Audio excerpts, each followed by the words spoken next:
साताऱ्यामध्ये जानेवारीत होणाऱ्या 99व्या अखिल भारतीय मराठी साहित्य संमेलनाच्या अध्यक्षपदाच्या शर्यतीत पानिपतकार विश्वास पाटील यांच्या नावाची निवड झाली आहे।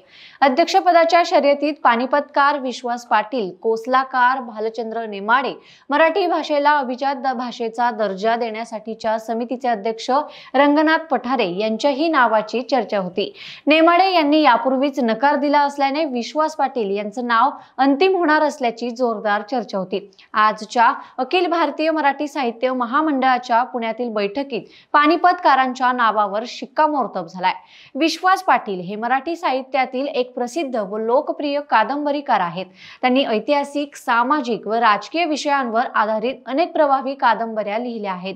पानिपत ही त्यांची सर्वाधिक गाजलेली ऐतिहासिक कादंबरी असून तिच्यातून त्यांनी आपल्या संपादकीय शैलीची एक आगळीवेगळी छाप मराठी वाचकांवर टाकली आहे। विश्वास पाटील यांच्या संपादकीय शैलीची प्रमुख वैशिष्ट्ये म्हणजे सखोल संशोधन, भाषेची ताकद, घटनांच्या चित्रणातील नाट्यमयता आणि मानवी भावभावनांचे जिवंत दर्शन।